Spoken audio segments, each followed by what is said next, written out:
माझी मागणी या शहरवासियांच्या वतीने हे आहे की आपण जे अधिकारी जे कर्मचारी त्यांनी निष्काळजीपणा दाखवले, ज्याच्यामुळे 8 लोकांचा आणि त्याच्यामध्ये खूप लहानसा एक छोटासा मुलगा त्याचे फोटो बघून म्हटलं कुणालाही हे वाईट वाटणार की असा प्रयत्न केले असते तर नक्की मला असं वाटतं की टाइमली हेल्प मिळाली असती तर बहुतेक त्यांचा जीव वाचला असता। आता आपण त्यांच्यावर कारवाई केली नाही तर बहुतेक जे दुसरे कर्मचारी आहेत त्यांची हिंमत वाढते आणि त्यांना असं वाटतं की आपल्या इतकं होऊन सुद्धा आमच्यावर कशी प्रकारची कारवाई झालेली नाही आहे। पण माझी अपेक्षा हेच आहे की जिल्हा प्रशासन माणुसकीच्या दृष्टीने नियम सगळं सोडलं तरीही माणुसकीच्या दृष्टीने आपण विचार करायला पाहिजे आणि जे कोणी असते त्यांच्या बाबतीत कारवाई करायला पाहिजे। त्यांच्यावरच गुन्हा दाखल केला, त्यांच्यावरच गुन्हा दाखल झालेला आहे। म्हणजे हे वेगळंच प्रकार मला हे बघायला मिळालेलं आहे की ज्या माणूस मेलेला आहे त्याच्यावरच हे केलेलं आहे। आणि जसा फारुख भाई आणि आमचे दुसरे पदाधिकारी सांगत होते की खूप सारे म्हणजे शादीखाने सुद्धा तिथे चाललेले आहेत। म्हणजे हे सामान्य लोकांना माहित आहे, पत्रकारांना माहित आहे, हे अधिकाऱ्यांना जेव्हा माहित असून सुद्धा त्यांनी डोळे झाकलेले असेल तर मी त्यांना थेट प्रश्न विचारतो, हे इलिगल बिझनेस ऑपरेट करण्यासाठी आपल्याला दर महिन्याला पॅकेट येतो की दर आठवड्याने पॅकेट येतो? आपल्याला जे हप्ता मिळत असेल ते दर आठवड्याने मिळत आहे की दर महिन्याला मिळत आहे हे तुम्ही सांगा। नाहीतर असं ऍक्सिडेंट होणं आणि जे माणूस गेलेला आहे त्याच्यावर आपण FIR दर्ज करणे। मग जिल्हाधिकाऱ्यांना मी विनंती करतो की तुम्ही याच्यावर लक्ष घालून महानगरपालिकेचे जे दोषी कर्मचारी अधिकारी असतील त्यांच्यावर एक FIR रजिस्टर करायला पाहिजे। MIMची मागणी काय राहणार? ही मी जे बोललेलं आहे ना की जे इलिगल कन्स्ट्रक्शन तिथे आहे किंवा इलिगल बिझनेसेस तिथे जे फ्लरिश होत आहे सगळं मीडियानाही ते उपस्थित होत, त्यांना सगळ्यांना माहित आहे, सामान्य लोकांना माहित आहे। मग कमिशनरला का माहित पडत नाही? याचा अर्थ एकच आहे ना की काहीतरी 60 लाख तुम्ही घेत नसेल कमिशनर साहेब, मग तुमच्या खालचे अधिकारी काहीतरी साठालोटा करत असेल त्यांच्यासोबत, तर हे सगळ्यांवर आपण नियंत्रण आणा। महानगरपालिकेच्या फायर ब्रिगेड डिपार्टमेंट जे आहे मला असं सांगण्यात आले 8 गाड्या आहेत, 7 आहेत, त्याच्यापैकी 3 काम करणारे नाही आहेत। म्हणजे आपण काय होतं की जेव्हा प्लेनचं ऍक्सिडेंट होतं मग सगळ्या एअरपोर्टची सेक्युरिटी रिव्ह्यू करण्यात येते। एका फायर ब्रिगेडचा इन्सिडेंट होतो त्याच्यामध्ये 8 लोक, मग त्याच्यानंतर सगळ्यांना करता येईल आपल्याकडे 7 फायर ब्रिगेड होते त्याच्यामध्ये 3 तर कामच करत नाही आहे, ते उभे आहेत। तर असं न करता म्हणजे आपण प्रिकॉशनरी मेजर्स असं इमर्जन्सीचे सिच्युएशन जे आहे त्याच्यासाठी हाताळण्यासाठी आपण केलं असतं तर बहुतेक मला असं वाटतं हे जीव वाचलं असतं।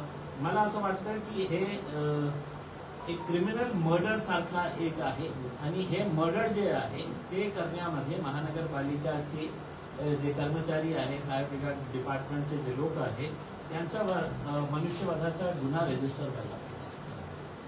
सर, आपण 2 मेळावे देखील आज घेत आहेत महापालिकेच्या अनुषंगाने, याची काही तयारीची पायाभरणी सुरू आहे आता किंवा भूमिका कशी असणार आहे महापालिकेच्या संदर्भात MIMची? नाही, महानगरपालिकेचं बघा आमच्याकडे असं नाही आहे की काही फॅमिली रूल आहेत। आमचे जे जिल्ह्याचे प्रमुख असते ते आमचे प्रमुख आहेत। आता फारुख शाब्दी साहेब इकडचे आहे, आमचे अफीक सर जे आहे ते गोवंडीचे आहे, ते आम्हाला प्रस्ताव देतील आणि त्या अनुषंगाने एक गोष्ट मात्र नक्की आहे, जसं मी ऑलरेडी घोषणा केलेली आहे, पूर्ण ताकदीने आम्ही महानगरपालिका, नगरपालिका, जिल्हा परिषद, पंचायत समितीचे इलेक्शन्स आम्ही लढणार आहे। कारण आता 10-12 वर्षामध्ये MIM खूप वाढलेली आहे। लोकांनी आमच्या कामाच्या बाबतीत आम्ही कशा प्रकारे काम करतो हे बघितलेले आहे आणि 10-12 वर्षापूर्वी ज्या प्रकारे लोक आम्हाला आमच्यावर बोट दाखवायचे हे जातीवादी पार्टी आहे आणि हे कम्युनल पार्टी आहे, तर हे सगळं पुसलेलं आहे। आम्ही 10-12 वर्षामध्ये जे लोकांनी काम केलेले आहे, आज मला वाटत नाही आहे की सोलापूरमध्ये कोणी फारुख शाब्दीला एक कम्युनल लीडर म्हणून बघत आहे। त्यांनी आपल्या कामाच्या आधारावर त्यांनी आपली स्वतःची इमेज आणि पार्टीची इमेज, तसं जसे आमचे दुसऱ्या जिल्ह्यातले सगळे लोक आहेत त्यांनी सगळ्यांसाठी काम करून जे दाखवलेलं आहे आता आल्यावर यांची ही इच्छा होती की 1-2 पब्लिक मिटिंग्स करायची होती. आम्ही म्हटलं की ठीक आहे, पब्लिक मिटिंग ज्या वेळेस निवडणुका होतात त्यावेळेस आपल्या युतीच्या चर्चा होतात, त्या आधी वंचित बहुजन आघाडीच्या सोबत होतात. नंतर मागच्या वेळेस आपण महाविकास आघाडीला देखील प्रस्ताव दिलेला होता की सोबत लढूयात म्हणून. आता काही महापालिकेच्या अनुषंगाने कोणासाठी प्रस्ताव असणार आहे? मी हे जाणून की कुठल्याही प्रकारची युती होणार नाही. मी या कारणाने दिलं होतं की जेव्हा त्यांचा पराभव होतो ते आमच्यावर बोट दाखवतात की आमच्यामुळे त्यांचा पराभव झाला. मी म्हटलं होतं की आपण सोबत लढू नका, आम्ही तुमच्या सोबत यायला तयार आहे. मग ते इतक्या गोष्टीमध्ये आले होते की आता उत्तर काय द्यायचं. त्यांचा आरोप हेच असायचे ना की भाई MIM म्हणजे भारतीय जनता पार्टीला त्याचा फायदा मिळतो. मग आम्ही तयार आहे. त्यावेळी आम्ही सांगितलं होतं, आम्हाला माहित होतं की ते कुठल्याही परिस्थितीमध्ये आम्हाला घेणार नाही. ते आमचा वापर कशासाठी करणार की जेव्हा त्यांचा पराभव होतो तर कुठेतरी आपल्याला फोडायचं आहे तर ते फोडण्यासाठी आम्हाला. त्यांना असं वाटत होतं की आम्ही सॉफ्ट पंचिंग बॅग आहे. तुम्ही जिथे फेल्युअर झालं तर कुणामुळे MIM. तर त्या अनुषंगाने मी हे दिलं. वंचितचं आतापर्यंत काय? वंचित काय हे की बघा, लोकल इलेक्शन जे आहे ना ते लोकल लेवलवर डिसाईड होतो. समजा आता आमचे फारुख शाब्दी साहेबांनी असं सांगितलं की बाबा आम्हाला हे एक गट तयार करायचं आहे, अलायन्स तयार करायचं आहे. याचा निर्णय ना मी घेणार आहे ना माझे पार्टीचे अध्यक्ष असदुद्दीन अवैसी साहेब घेणार आहे. हे रिझल्ट देणार असेल तर त्याचा सगळं निर्णय जे आहे ते आमच्या स्थानिक नेत्यांवर आम्ही सोडलेलं आहे. त्यांना असं वाटत असेल की नाही हे चांगलं एक पर्याय होऊ शकतं तर नक्की ते करतील. फक्त आमची अपेक्षा हे राहणार आहे की जेव्हा तुम्ही जे काही निर्णय घेतले, आम्ही त्यांच्याकडून अपेक्षा काय करणार आहे तर फक्त नतीजा रिझल्ट काय ते देणार आहे. त्या अनुषंगाने आम्ही त्या सोलापुरात MIM फक्त एका मतदारसंघापुरतं लक्ष देते, बाकीच्या मतदारसंघात लक्ष देणार का? आता काय आहे की आपल्याला माहित आहे की मागच्या निवडणुकीमध्ये 1 लाखपेक्षा जास्त मतं आपल्याला मिळाली. दोघं आहेत ते आपले पोल आहेत. आता जितकं हे होतं कुठे कमी पडलं आम्ही त्याचे असेसमेंट केल्यानंतर आता सगळं जे एरियाज आहेत ते सगळं कव्हर करणार आहे. आणि आमची तर अपेक्षा हे आहे की जे नॉन मुस्लिम जे लोक आहेत त्यांनीही आता MIMला वेगळ्या नजरेतून बघण्याची वेळ आलेली आहे. ज्या असदुद्दीन अवैसीच्या बाबतीत आपण एका जातीवादी नेता म्हणून आपल्या लोकांमध्ये ज्याच्यामध्ये मीडियाचाही खूप मोठा रोल होता की त्यांची इमेज तयार करण्यात. आता ते माणूस आम्हाला अभिमान आहे की भारताचं नेतृत्व करण्यासाठी ते अरब देशामध्ये जाऊन भारताचं नेतृत्व त्याने आपल्या जातीच्या आधारावर नाही, त्याने एक प्रामाणिक भारतीय म्हणून ते गेले होतो. आणि आपल्या सगळ्यांना याचा अभिमान वाटायला पाहिजे की जेव्हा आपल्या देशावर एक गंभीर परिस्थिती आली होती तर सर्वात ताकदीने बोलणारा कोणी नेता या देशामध्ये होता तर ते असदुद्दीन अवैसी साहेब होते. वंचित बहुजन आघाड़ी ने एक ट्वीट किया तुम्हाला टैग करून तसं म्हणतात की सुनने में आया कि देवेंद्र फडणवीस के बहुत फोन आते हैं आपको आजकल, औरंगाबाद में शिंदे सेना को खत्म करके भाजपा की जगह बनाने के लिए आपने कॉन्ट्रैक्ट किया है. असदुद्दीन ओवैसी को ये सब पता है क्या और औरंगाबाद के सब कार्यकर्ताओं को पता है क्या ये ट्वीट? काय आहे की मागच्या काही दिवसामध्ये आपण बघितलं असेल की आपले जे कॅबिनेट मंत्री आहेत, समाज कल्याण मंत्री, त्यांचं नाव मी परिवार कल्याण मंत्री ठेवलेलं आहे. त्यांच्या बाबतीत मी खूप सारे पुरावे दिलेले आहेत की कशा प्रकारचे भ्रष्ट कारभार सुरू आहे. आपल्याला सर्वांनी बघितलं असेल आणि मीडियाचाही धन्यवाद देतो ज्या प्रकारे आपण हे मुद्दा घेतलेला आहे. एका रिक्षा चालवणारा माणूस जे खूप अभिमानाने बोलतो, आम्हालाही आनंद आहे की एका रिक्षा चालवणारा माणूस आमदार होतो, खासदार होतो, हे लोकशाहीची ताकद आहे. पण याचा अर्थ हे आहे का की आपण हे तो 64 कोटीची एक हॉटेल आपण विकत घेतो आपल्या परिवाराच्या नावाने. मग दुसरा MIDCचा जे लँडचं प्रकरण मी बाहेर काढलं, 106 कोटी रुपयामध्ये आपण अल्कोहोलची दारूची फॅक्टरी तयार करणार आहे. आणि त्याच्या ऍप्लिकेशन मध्ये त्यांनी दिलेले आहे की 26 कोटी रुपये आम्ही स्वतःहून आपलं सेल्फ कॉन्ट्रीब्युशन असणार आहे. ठीक आहे, सेल्फ कुठून आणणार हे आम्ही प्रश्न उपस्थित केले. मग MIDCला आम्ही प्रश्न उपस्थित केले की 60 असे एंटरप्रिन्युअर्स आणि छोटे छोटे इंडस्ट्रियलिस्ट होते की जे आज भाड्याने जागा घेऊन शेंद्रा इंडस्ट्रियल एरियामध्ये ते काम करत आहे. आपली छोटी छोटी इंडस्ट्रीज एंटरप्रिन्युअरशिप ते करत आहे. आणि ते 60चे 60 जे आहे ते शुद्ध मराठी महाराष्ट्रीयन लोक आहेत. मग आपण मंत्री साहेबांना बीडच्या प्रकरणामध्ये त्यांचं उत्तर ऐकलं असेल, काय मराठी महाराष्ट्रीयन लोकांनी कारभार करायचा का नाही? करा, पण अशा प्रकारचे धंदे नको करा. की ते 60 लोकांनी MIDCला पत्र लिहिले होते की आम्हाला जागा द्या, आम्ही ते जागा विकत घ्यायला तयार आहे, आम्ही अनेक वर्षापासून भाड्याची जागा घेऊन आपण कारभार हे करत आहे, इंडस्ट्री चालवत आहे. मग सगळे नियम डावलून सगळ्या नियमांची नंतर ऐशी तैशी करून MIDC ते डिरिझर्व करतो आणि डिरिझर्व केल्यानंतर हे प्लॉट त्यांना विना ऑप्शन आपण मी बघितलं असेल की मी MIDC ऑफिसला गेलो होतो तर त्यांची पुस्तिका सोबत घेऊन गेलो होतो आणि त्यांनाच विचारलं की 1 नंबर रूल तुमच्या MIDCच्या इज ऑफ डुईंग बिझनेस मध्ये काय आहे. तर हे आहे की कोणताही प्लॉट आपल्याला कुणाला द्यायचे असेल 20% शिल्लक राहिलेले प्लॉट्स पैकी तर त्याचं ऑप्शन करावं लागतं. मग ऑप्शन मॅडम का नाही केलं तर गप्प. मॅडम न्यूजपेपरमध्ये ऍड द्यावा लागतं, हे तुमचा नियम सांगतो की न्यूजपेपरमध्ये ऍड द्यावा लागतं की हे प्लॉट आम्ही विकायला काढलेले आहे. दिलं का तर अधिकारी साहेब गप्प मौन. याचा अर्थ हे आहे की तुम्ही कुठेतरी आपला एक पॉवरचा सत्तेचा दुरुपयोग करत आहे. मग त्याच्यानंतर 5.5 कोटी रुपयाची हे प्रॉपर्टी, 1.5 कोटीची ती प्रॉपर्टी, मग त्र्यंबकेश्वर नाशिकला आपला रिसॉर्ट तयार होत आहे, शाजापूरला आपली हॉटेलचं काम सुरू आहे.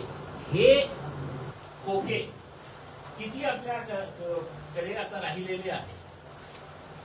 हे सगळं खोक्याचे पैसे असेल ना, कोट्यवधी रुपयामध्ये तुम्ही हे सगळं प्रॉपर्टी इकट्ठा करत आहे.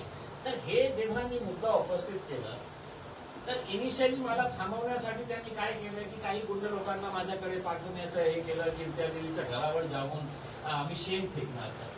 म्हटलं तुमची माझी तयारी आहे, तुम्ही चर्चा करायला येत असेल तर माझी तयारी आहे की मी चर्चा करतो, तुम्हाला जे डॉक्युमेंट पाहिजे मी देतो. पण अशा प्रकारचे शेण हे तुम्ही आणणार तर मी काही गप्प बसणार नाही आहे. तुम्हाला जसं उत्तर पाहिजे तसं उत्तर मी देऊ. अशा प्रकारच्या तुम्ही भाषा वापरली. दुसरा म्हणजे मग त्यांनी काय केलं, काल त्यांनी सगळ्या पोलीस स्टेशन्सला पर्सनली फोन केला. पालकमंत्र्यांनी पोलीस कमिशनरांना फोन केला की त्यांनी एका शब्दाचा वापर केलेला आहे आणि त्याच्यामुळे एका समाजाच्या भावना दुखावलेल्या आहेत, तर तुम्ही FIR रजिस्टर करा. तर अनेक पोलीस अधिकारी मला फोन केले की साहेब आम्ही काय करू, ते आम्हाला धमकी देत आहे, तुझ्या ट्रान्सफर करून टाके, आत्ताचा आत्ता तू FIR रजिस्टर कर. आणि त्याच्या दबावाखाली येऊन त्यांनी FIR माझ्या विरोधात रजिस्टर केलं. मी अधिकाऱ्यांना सांगितलं की बाबा ठीक आहे, ते सरकार आहे त्यांची, तुम्ही कशाला त्रास घेता, तुम्हाला जे करायचे आहे तुम्ही करा. मग त्यांनी FIR रजिस्टर केली. त्यांना माहीतच नाही होतं की जे डॉक्युमेंट संजय शिरसाट साहेबांचा जे डॉक्युमेंट आहे की ज्याच्यावर त्यांनी वर्ग 2ची आमच्या SC समाजातले गोरगरीब लोकांची जमीन त्यांनी कलेक्टरला हाताशी धरून कशा प्रकारे आपल्या मुलांच्या नावावर ट्रान्सफर केली, त्या डॉक्युमेंटवर काय लिहिलेलं आहे तर ते शब्द आहे. आता त्यांच्या डॉक्युमेंट मी आज दाखवले. मग हे सगळं जे पोलीस स्टेशनच्या समोर जाऊन इम्तियाज जलील मुर्दाबाद हे जे बोलत होते, आता त्यांना वाटलं की बाबा आपण तर फसलं. महाराष्ट्र राज्याच्या सरकारच्या डॉक्युमेंटवर हे लिहिलेलं आहे. आता ते डॉक्युमेंट माझ्याकडे घेण्यासाठी खूप सारे ते समाजाचे लोक माझ्याकडे आले, द्या ना आम्हाला पेपर द्या, आम्ही आता निवेदन देणार आहे डिव्हिजनल कमिशनरला, कलेक्टरला, पोलीस कमिशनरला. हे सगळं फक्त या कारणाने होत आहे की मला कुठेतरी गप्प बसवण्यासाठी. आणि हे जे लोक आता ट्रोल करू लागले की देवेंद्र फडणवीस फोन करत आहे, त्या जलीलला दररोज फोन करत आहे, तर मी उत्तर देताना आज मीडियाला हे सांगितलं की देवेंद्र फडणवीस नाही, मला डोनाल्ड ट्रम्पचे फोन येऊ लागले. डोनाल्ड ट्रम्प नरेंद्र मोदी साहेबांनी सुद्धा मला फोन केलं आणि त्याने काय म्हटलं मला कि इम्तियाज जी, मेरे पार्टी के जितने भी विधायक हैं, आमदार हैं, उनके ऊपर मुझे विश्वास नहीं है, आप ये मुद्दा उठाइए. मग देवेंद्र फडणवीस साहेबांनी फोन केला की माझ्या पार्टीचे जे आमदार त्या शहरामध्ये आहे त्यांचाही अशा प्रकारचा मोकळ कारभार सुरू आहे म्हणून ते गप्प बसलेले आहे. म्हणून डोनाल्ड ट्रम्पचा फोन दररोज येतो मला, मोदी साहेब फोन करतात आणि देवेंद्र फडणवीस साहेब. साहेब नेमका हाच विषय की काही दिवसांपूर्वी तुम्ही एक इंटरव्ह्यूमध्ये असं म्हणालात की दूध किसने जलाया, ते दुधाचा चटका बसलाय सगळ्यांना, त्याच्यावरनं झालंय का? आता काय आहे की त्यांचे जे खालचे जे आहे ना त्यांना असं वाटतं की मी कुठल्याही प्रकारचं उत्तर द्यायचंच नाही याच्या बाबतीत. बोललो का ते सगळं ट्रोल करायला सुरुवात करतं. माझ्यासाठी तो विषय संपलेला आहे म्हणून त्याच्या बाबतीत राहुल गांधीने एक लेख लिहिला होता निवडणूक आयोगाविषयी, त्याबद्दल आपलं काय मत आहे? त्यानंतर देवेंद्रांनी पण लिहिला. मी सहमत आहे कारण आपण महाराष्ट्रातले काही इलेक्शनचे रिझल्ट बघितले. माझा स्वतःचं उदाहरण देतो. मी सेकंड लास्ट फेरी तक मी लीड करत होतो. 56,000 पर्यंत माझी लीड होती. ते लास्टच्या राऊंड मध्ये संपली 2,000नी. तुम्ही दुसरे अजून किती कॅन्डिडेट्स आहे की ज्यांचा रिझल्ट कशा प्रकारे चेंज करण्यात आला. एक मनसेचं कॅन्डिडेट होतं, त्याचं स्वतःच्या परिवारातले मत मिळाले नाही, 0 आहे त्याचं. म्हणजे परिवारातले कमी से कम उसकी बीवी तो देंगी ना, तो बीवी ने भी नहीं दिए, बच्चों ने भी नहीं दिए, मां ने भी नहीं दी, 0 मत. हे सगळं नाही आहे का? माझी अपेक्षा हे आहे की लोकशाहीमध्ये लोकांना जे पाहिजे, नरेंद्र मोदी साहेबांनी एकदा स्पष्ट करून सगळ्यांना गप्प बसायला पाहिजे. ठीक है, आप लोगों को चाहिए ना बैलेट पेपर के ऊपर, हम इलेक्शन अब बैलेट पेपर के जरिए करेंगे. कशाला इतकं वर्ष काय होईल? ईव्हीएम मशीन होती का? मग माझ्या मनाची शंका आहे, यांच्या मनाची शंका आहे, आपल्या मनाची शंका आहे की कुठेतरी झोल होत आहे. म्हणून एकदा स्पष्ट करून टाका ना, आम्ही पुन्हा बॅलेट आपल्याला बघायला मिळेल त्यांची सत्ता कुठे जातील. हे माध्यमांना बोलताना वारंवार घाबरतात, माध्यमांना बोलताना त्यांची भाषा बदलली, ते घाबरलेत का? कोण? संजय शिरसाट. प्रामाणिकपणे इन्क्वायरी झाली तर जेबमध्ये असते, प्रामाणिकपणे. आणि मी काय केलेलं आहे, त्यांना असं वाटतं की मी फक्त त्यांना टार्गेट करत आहे. आता मी यांना टार्गेट केल्यानंतर इतकं लोक मला दुसऱ्या मंत्र्यांच्या आणि नेत्यांचा पुरावे देत आहेत. साहेब हे बघा, यांची प्रॉपर्टी आहे, हे बघा, आणि कुणालाही सोडणार नाही. आता मी काय केलेलं आहे की मी मुख्यमंत्री देवेंद्र फडणवीस साहेब आणि राज्यपालांना पत्र पाठवलं. काल माझा दुसरा रिमाइंडर होता त्यांना, साहेब मला काही वेळ द्या.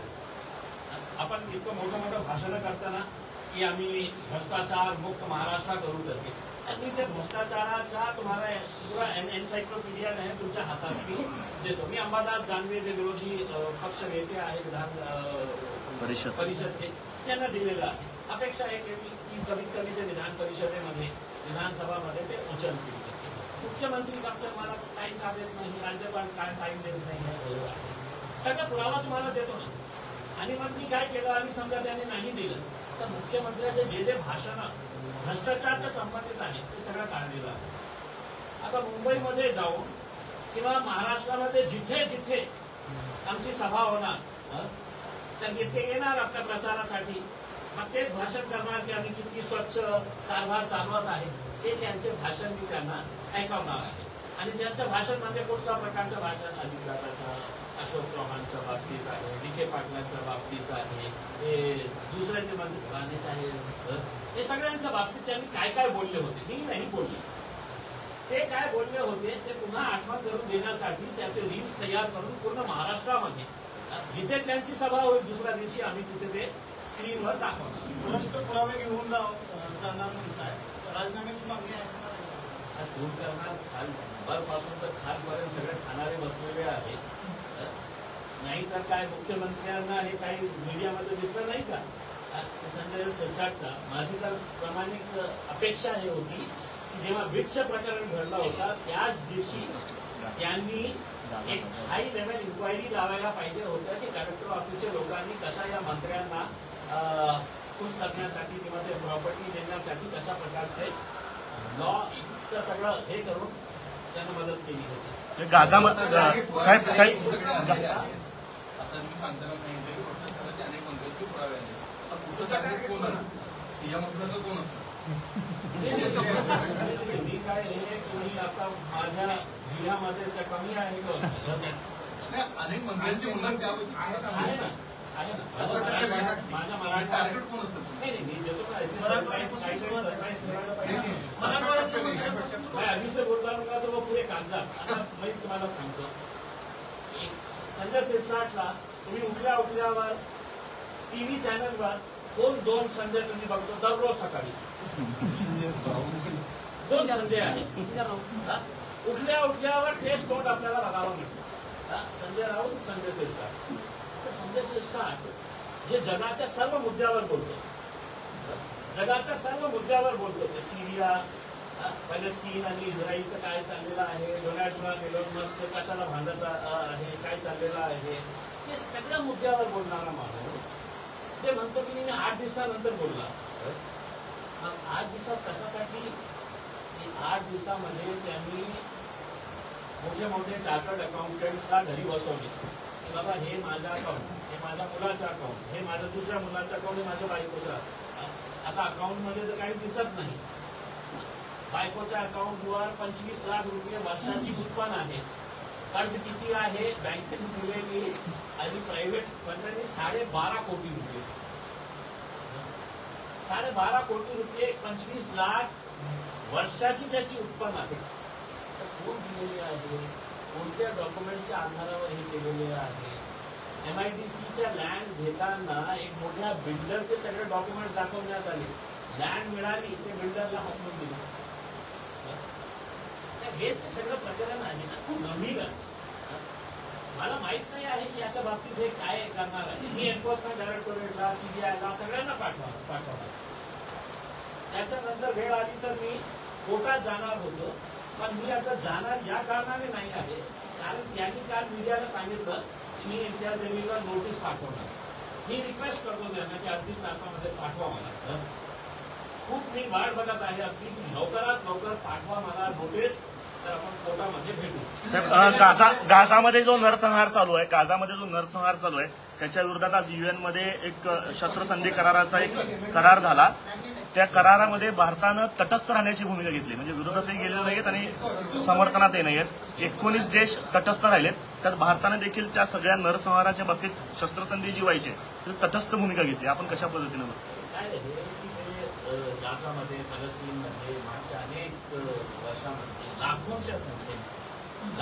संख्येने आपण विचार करू शकत नाही की आज फलस्तीनमध्ये कशा प्रकारे नरसंहार सुरू आहे आणि भारत म्हणजे खूप प्रमुख मोठा देश आहे आणि नॉन व्हायलन्स जगाला कोणी सांगितलं असेल नॉन व्हायलन्स एज्युकेशन काय असतं तर या देशाला आणि जगाला महात्मा गांधींनी दाखवलेलं आणि त्या देश जेव्हा अशा प्रकारचे जगात कुठेही हिंसा होत असेल आणि तटस्थ भूमिका घेत असेल तर किती आपण प्रवास केलेला आहे नॉन व्हायलन्स पासून व्हायलन्सला प्रमोट करण्यासाठी निर्णय घेणारा सरकार आज आपण या देशामध्ये बघतो शनी मंदिरातून 168 कर्मचाऱ्यांना काढले त्यातली 114 आहेत ती मुसलमान समाजाची शिस्तभंगाची कारवाई म्हणून ते काढण्यात आली काय आहे की आता महाराष्ट्रामध्ये एक आपली संस्कृती होती आपण सर्व लोक सगळं सण जे आहे ते कशा प्रकारे साजरे करायचे आपल्यालाही माहीत आहे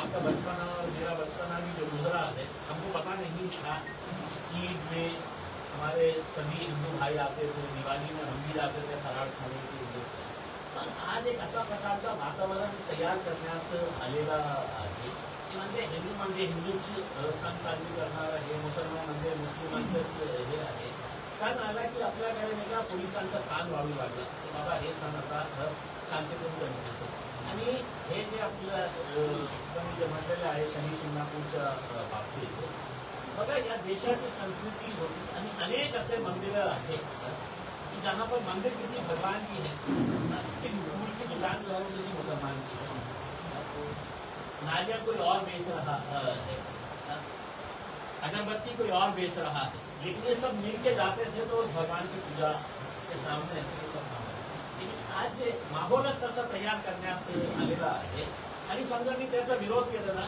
तर ते फौरन मला नाही का देश विरोधी देश विरोधी तू कशाला बोलतो, तू आमच्या मंदिराबाबतीत कशाला बोलतो, आम्ही घेतलेला निर्णय आहे आमच्या भगवानच्या बाबतीत तू कशाला बोलतो, अशा प्रकारचे कमेंट्स करणारे जे बिनलोक आहे, ज्यांना काही काम राहिलेलं नाही आहे, असे अनेक लोक आपल्याला बघायला. सर, गेल्या अनेक दिवसांपासून बच्चू कडून तालुक्यात उपोषण सुरू होतं आणि जवळपास कार्यकर्ते आता आज त्यांनी उपोषण सुरू आहे. कशा पद्धतीने सर, मला त्याला जोडून एक प्रश्न विचारायचा आहे आपल्या. सर समिती गठीत करण्याचा आणि ते सर त्याला जोडून एक अतुल सावे असं म्हणतायत की आम्ही आश्वासनच दिलं होतं कर्जमाफीचं. नाही, हे फालतू धंदे आहे. जेव्हा सरकार समिती तयार करतो याचा अर्थ हे होतो की त्यांना काही निर्णय घ्यायचा नाही. म्हणजे काय ना, कमिटी पे कमिटी.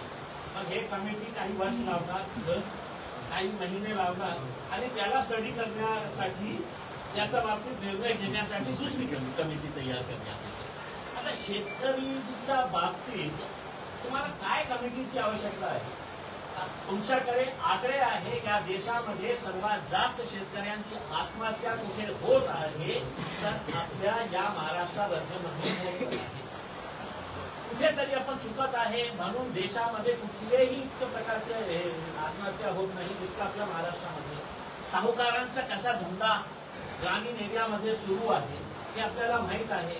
बोगस फर्टिलायझर्सची फॅक्टरी कुठे कुठे आहे आणि आजही बोगस बियाणे आणि बोगस फर्टिलायझर्स आपल्या शेतकऱ्यांना पुरवण्यात येत आहे.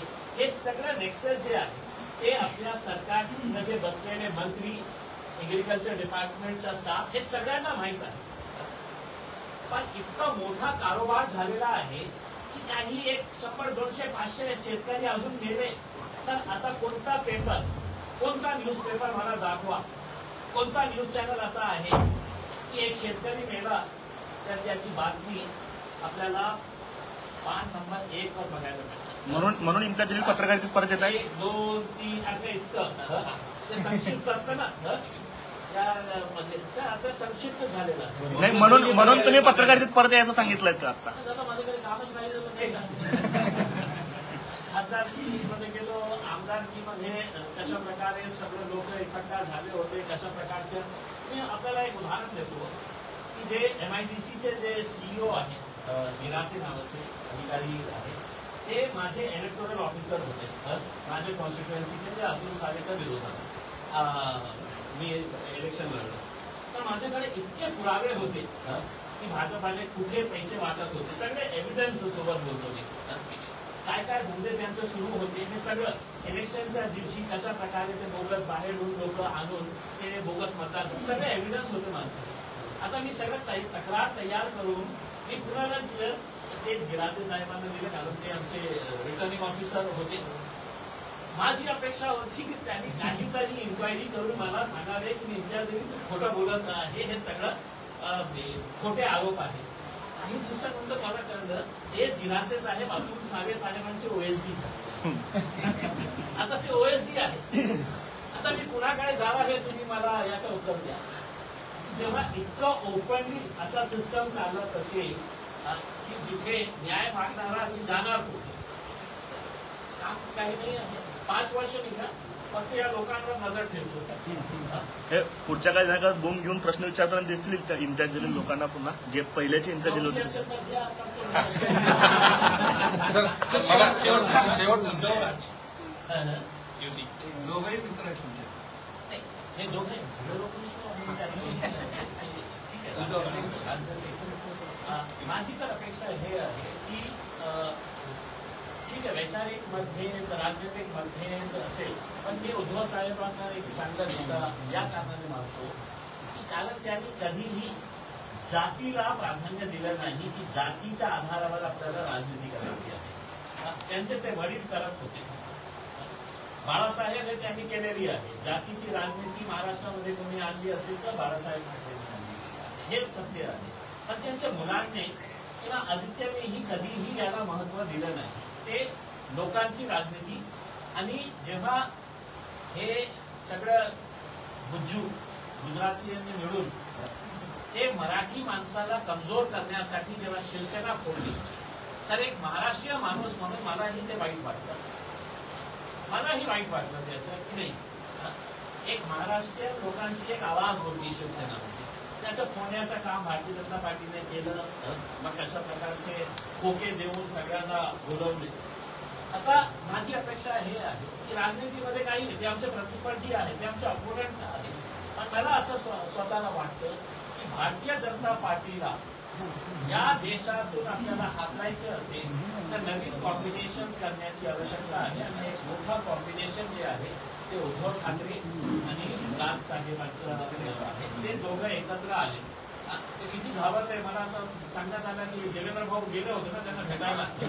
काय सांगितलं असेल त्यांना की बाबा तू मत जा, आणि त्यांनी फायदा सब बंद कर देते, तू मत जा. त्यांना माहित आहे की मराठी लोक आजही जे ओरिजिनल शिवसेना आहे त्यांच्या सोबत आहे आणि ज्यांना पैशाचे लालसा आहे ते खोकेवाले सगळे. राज ठाकरेंचा वाढदिवस आहे, कधी आहे? हार्दिक शुभेच्छा. साहेब, स्थानिक लेवलला महानगरपालिकेच्या बद्दल तुम्ही स्पष्ट सांगितलं नाही.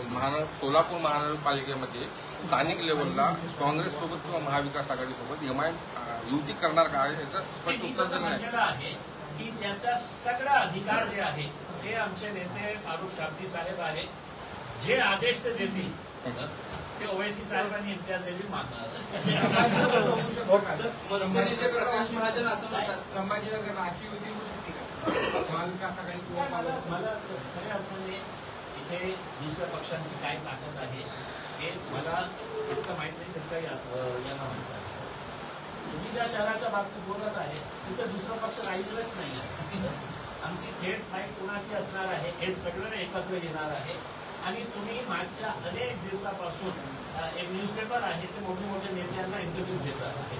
तर भाजपचे घेतले, एकनाथ शिंदेचे घेतले, अजित पवारांचे घेतले आणि दुसरा उद्धव ठाकरे घेतले. आणि पत्रकारांनी प्रश्न विचारले त्यांना की तुमची फाईट कुणाशी आहे का? की चारी ते काय म्हटले MIM सोबत होते. आम्ही तिथे खूप ताकदवर आहे, तर आम्हाला तिथे काही रायट्स करण्याची आवश्यकता वाटत नाही. सर, मनसे नेते प्रकाश महाजन असं म्हणतात की कोणत्या शब्दाने समाजाचा अवमान होतो याचं भान इम्तियाज जलीलांनी राखलं पाहिजे. मागच्या काही दिवसामध्ये ते पण खूप हेडलाईन्स मध्ये येत मला काय बोलायचं आहे ते त्याचा निर्णय मी करणार आहे. फक्त दुसरा नेता मला हे सांगू शकत नाही. मला माहित होतं हे जे शब्द आहे हे शब्दवर बंदी आणण्यात आलेली आहे. मग बंदी फक्त इम्तियाज जलीलवर आहे. महाराष्ट्र सरकारच्या डॉक्युमेंट मी आज दिलेला आहे, माझ्या फेसबुक पेजवर ते डॉक्युमेंट मी टाकलेला आहे. त्या महाराष्ट्र सरकारने ते वापरू शकतं. इम्तियाज जलीलने वापरला की इमिजिएट सगळ्यांची भावना दुखावली आणि सगळे गेले पोलीस स्टेशनच्या समोर. इम्तियाज जलील मुर्दाबाद मुर्दाबाद. आता तेच मुर्दाबाद जे आमचे जिल्हाधिकारी आहेत त्यांच्या विरोधात करा. संजय शिरसाट साहेबांना मी आवाहन करतो, आपल्या समाजाशी प्रामाणिक असेल तर तुम्ही एक पत्र लिहा की जिल्हाधिकाऱ्यांवर ही अशाच प्रकारचा FIR व्हायला पाहिजे. सर हिंदी में